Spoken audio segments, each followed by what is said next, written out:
Non. La réponse au titre de l'épisode est non.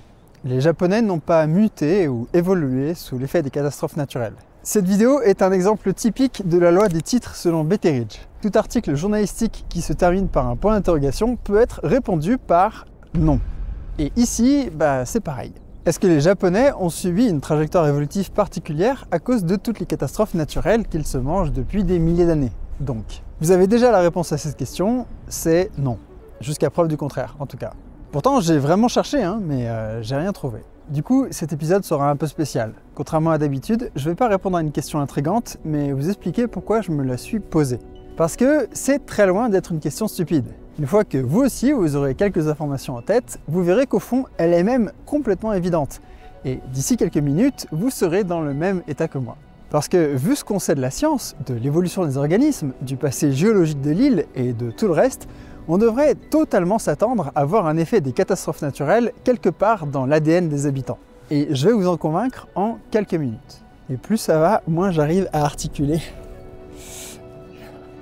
Mon argument repose sur 4 idées principales, et la première, c'est que le Japon est un territoire très spécial pour les catastrophes naturelles.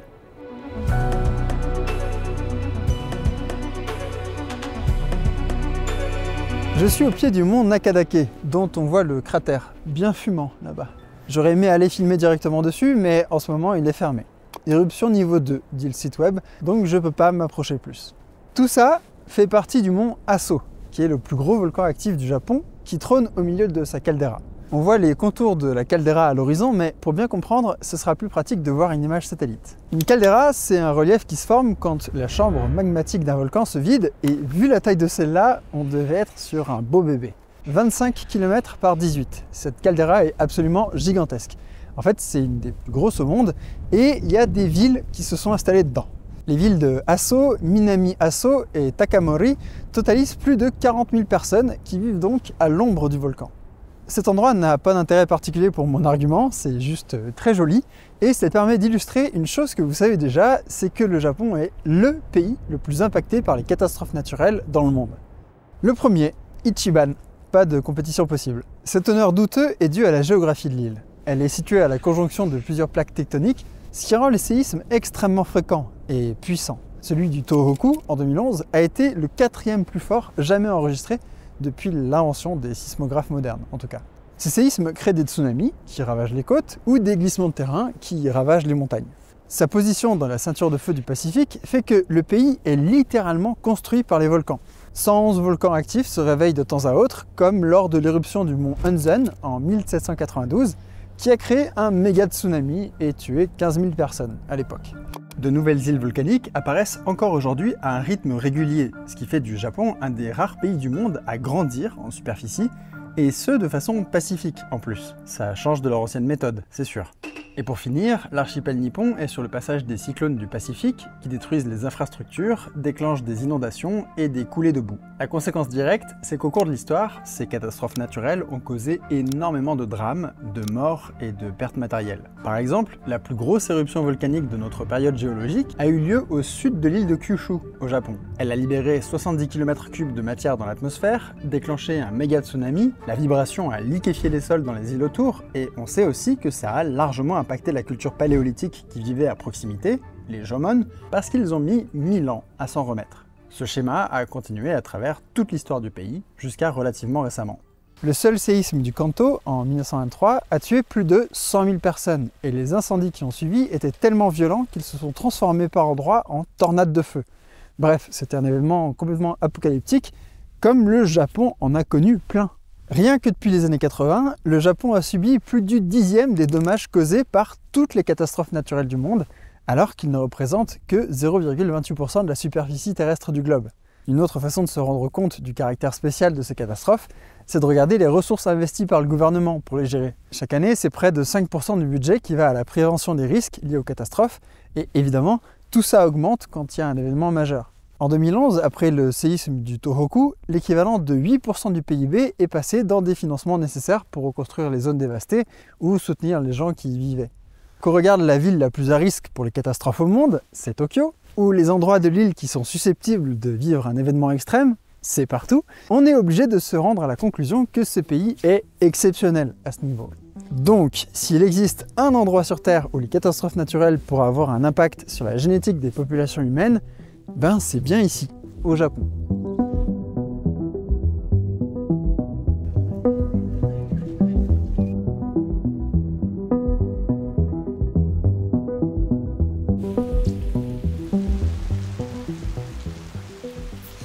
On associe généralement le séisme du Tohoku de 2011 à l'accident de la centrale nucléaire de Fukushima Daiichi. Et parfois, on s'arrête là. Le tsunami a certes désactivé les systèmes de refroidissement de la centrale, ce qui a mené à la fusion des cœurs des réacteurs, mais il a surtout noyé plus de 14 000 personnes et il a rasé des villes entières, en quelques minutes. À certains endroits, des vagues de 40 mètres de haut ont été observées et elles sont rentrées jusqu'à 10 km à l'intérieur des terres, en détruisant tout sur leur passage. Au total, près de 20 000 Japonais sont morts à cause du séisme et il suffit de regarder les photos de navires propulsés dans les rues des villes ou de maisons à la dérive dans l'océan pour saisir la puissance du phénomène. Le séisme a décalé le Japon de 2 mètres vers l'est, il a bougé l'axe de rotation de la Terre de 10 cm et il a raccourci la durée du jour sur la Terre de 1,8 microsecondes. Des vagues ont été observées dans des fjords norvégiens à 9000 km de là. Évidemment, une telle énergie a aussi eu un impact sur les écosystèmes. Quelques semaines après le séisme, la vie a repris son cours et des biologistes sont retournés sur leur terrain d'étude pour retrouver leurs espèces modèles. Certains d'entre eux n'ont cependant pas réussi. De nombreuses espèces avaient tout simplement disparu. Le tsunami a eu un impact majeur sur les écosystèmes côtiers et particulièrement les vasières, où vivent de nombreux organismes qui sont enfouis dans le sol. Dans certains endroits, c'est 80% des espèces qui avaient disparu de l'écosystème. Une série d'articles de recherche ont montré que l'abondance d'animaux côtiers, comme les oursins ou les escargots de mer, avait diminué dans les mois qui ont suivi la catastrophe, ce qui est plutôt logique au final. Mais les effets ne s'arrêtent pas à la destruction pure. Le séisme a aussi fait un grand rabattage de cartes écologiques. Il a secoué très fort les écosystèmes, avec des résultats parfois surprenants. Les vagues ont également créé énormément de débris de bateaux, de poutres et des morceaux de pontons flottants qui ont dérivé à travers l'océan Pacifique pendant des années. Ces radeaux ont souvent emporté des espèces japonaises qui ont fini sur les côtes américaines. Un exemple très connu est celui d'un poisson nommé Tsunami qui a grandi dans l'épave flottante d'un petit bateau de pêche qui était parti à la dérive avec le séisme de 2011 et qui vit aujourd'hui dans un aquarium de l'Oregon. Un tsunami est donc un événement extrême qui peut encourager la dispersion de certaines espèces tout en ravageant des écosystèmes, mais là où ça devient vraiment intéressant pour notre question de départ, c'est que ces catastrophes peuvent aussi altérer la génétique des espèces en question, et donc, a priori, leur évolution. Concernant le séisme du Tohoku, on a assez peu d'exemples à disposition. On sait que des poissons épinoches ont eu de très légers changements morphologiques et génétiques après le séisme de 2011, mais c'est tout. Même si les exemples spécifiques liés au tsunami japonais manquent un peu, on sait que les catastrophes naturelles ont, de façon générale, un impact très important sur l'évolution des espèces. Certaines populations d'oiseaux qui ont subi des orages très violents ont subi de la sélection sur la taille, les plus gros qui survivent mieux en général, ou sur le timing de la reproduction. Obtenir les données est très difficile et il faut des suivis à long terme qu'on a assez rarement, mais on sait que ces événements catastrophiques ont un impact important sur la trajectoire évolutive des êtres vivants. Donc au final, pourquoi pas les humains ?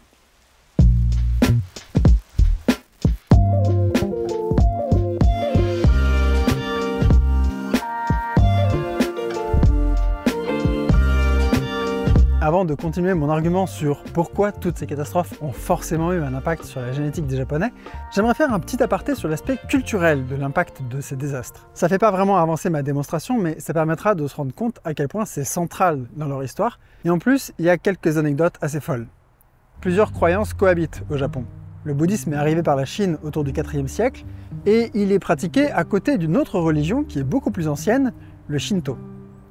Dans le Shinto, des entités surnaturelles, nommées les kami, peuplent le monde, tels cailloux, tels collines, ou même les esprits des morts ou les catastrophes naturelles peuvent avoir un kami. Le mont Aso, où j'ai tourné la première partie de la vidéo, est vénéré dans le Shinto parce que le volcan actif possède un caractère spirituel.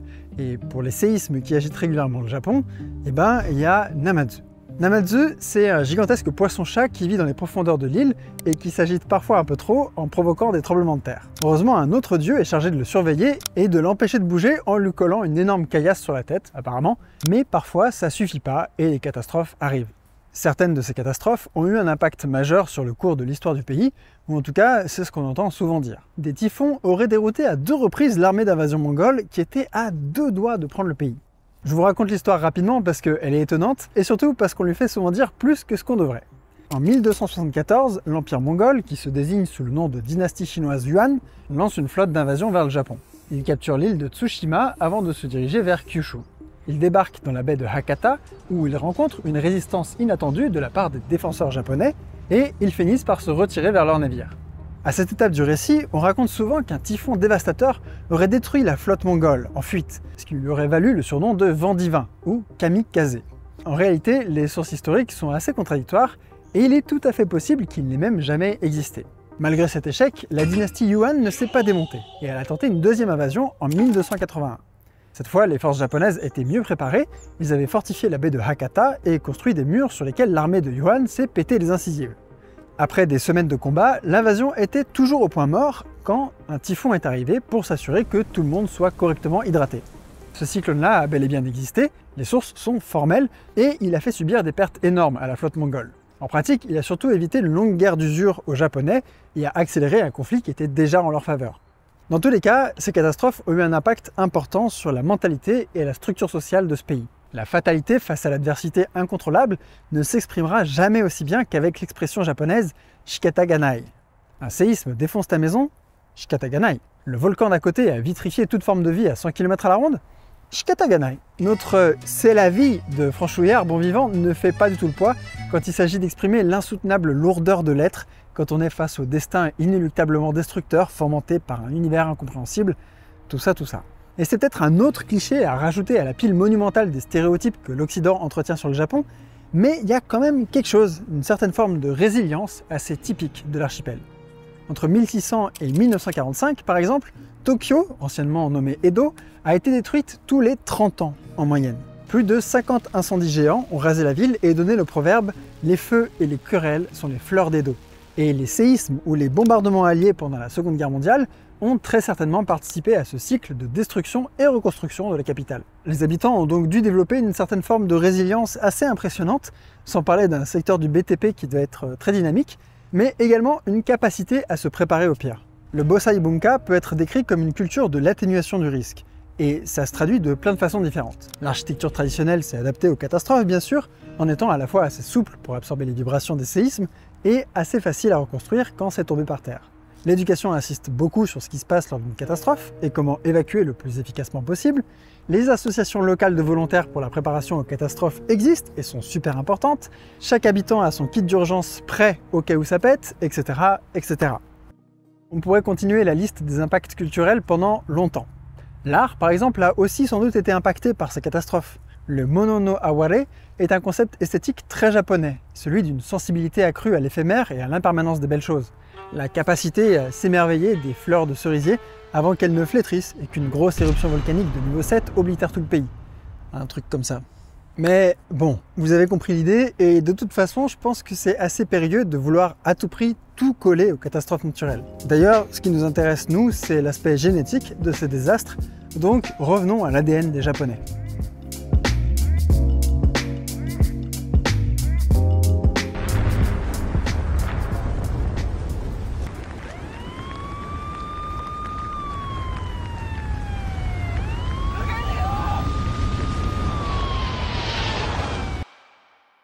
En 1991, le mont Unzen a explosé. C'était l'effondrement de l'un des dômes de ce volcan qui avait provoqué le méga tsunami de 1792 dont je vous parlais précédemment. Le morceau manquant est toujours visible sur la montagne d'ailleurs. Et le volcan est resté calme pendant 2 siècles avant de se réveiller à nouveau. Le 3 juin 1991, après une série de signes avant-coureurs très inquiétants, le mont Unzen crache une série de nuées ardentes, et certaines ensevelissent ses maisons.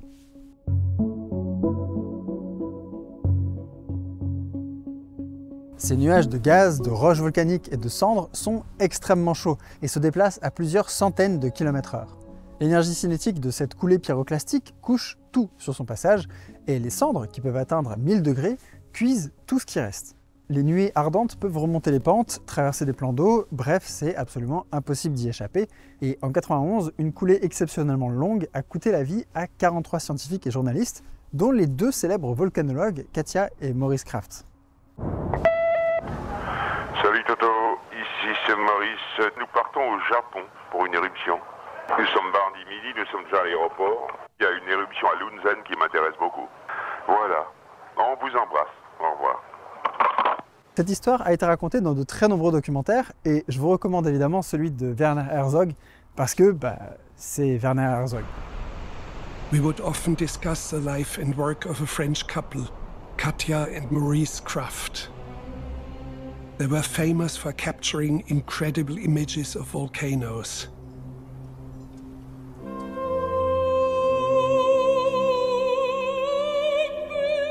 Les éruptions de Hunzen ont duré 4 ans. 4 ans avant que le volcan ne finisse par se rendormir. Jusqu'à la prochaine fois, en tout cas. Vivre au pied d'une menace capable de projeter des coulées ultra rapides chauffées à 1000 degrés, ça doit encourager une certaine forme de paranoïa. Maintenant, imaginons un scénario théorique. Non, en fait, imaginons même en deux. Le premier, c'est que le volcan explose sans prévenir et il envoie des roches un peu au hasard. Un gros pourcentage de la population disparaît, mais c'est totalement indépendant des gènes que les gens portent. Dans ce cas-là, en fouillant dans le génome de ces gens, on devrait pouvoir voir les traces d'un goulet d'étranglement génétique et peut-être même que certains gènes seront devenus prédominants par pure chance.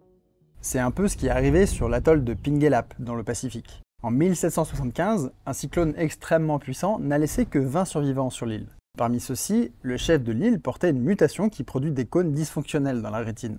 Lorsque la mutation s'exprime, on voit en noir et blanc. Le chef a de toute évidence largement contribué à relancer la croissance démographique, puisqu'aujourd'hui, 10% des habitants de l'atoll ne voient pas les couleurs. Pas d'adaptation ici, juste du hasard, de la dérive génétique. Maintenant, passons au deuxième scénario. Imaginons que des gens vivent depuis des générations et des générations sur les pentes d'un tel monstre qui détruit tout de temps en temps. Les individus qui partiraient se mettre à l'abri au moindre signe avant-coureur auraient plus de chances de survivre et de transmettre leurs gènes que ceux qui se diraient que non, tout va bien, on a le temps. Si le comportement de partir très vite était héritable génétiquement, on serait alors dans un cas typique de sélection naturelle d'un trait biologique. Et une étude a montré que ce scénario a bel et bien eu lieu, pas au Japon, mais sur les pentes d'un volcan indonésien. Le volcan Merapi entre en éruption à peu près tous les 3 ans et les coulées pyroclastiques coulent en général sur la face sud tandis que la face nord est épargnée. Les gens qui vivent sur la face sud y restent parce que la terre est plus fertile et permet de faire une 3e récolte dans l'année. Des chercheurs se sont aperçus que les gens qui vivent sur la face sud ont une plus forte aversion au risque et c'est une tendance qui est liée à un allèle d'un récepteur à la dopamine, le DRD4. En très bref, les gens qui vivent sur la face sud sont largement moins casse-cou que les gens qui vivent sur la face nord. Ça se voit dans les choix qu'ils font dans des expériences avec les chercheurs, et c'est aussi associé à leur génome.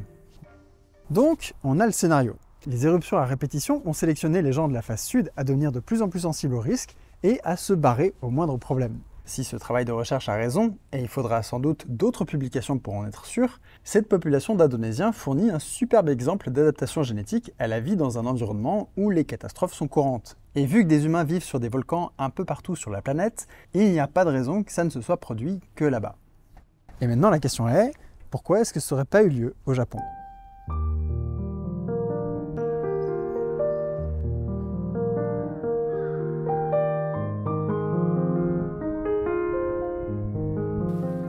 Résumons.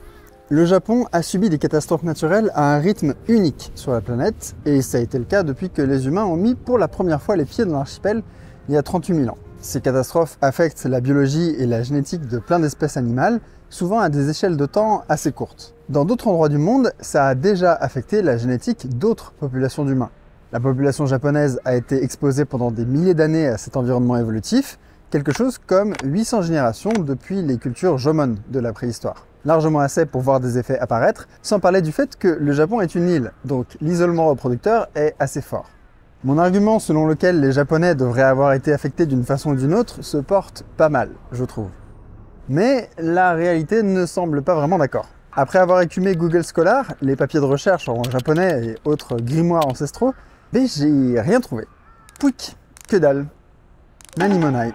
De nombreuses études publiées après le séisme du Tohoku se sont intéressées à la biologie des Japonais, oui, mais plus sur l'aspect physiologique des choses, pas sur l'aspect évolutif. Des travaux de recherche qui ont montré les impacts sur la santé mentale, une augmentation des troubles de l'anxiété, de la dépression, mais aussi plus d'hypertension, des maladies cardiovasculaires, et même la réduction de certaines zones du cerveau.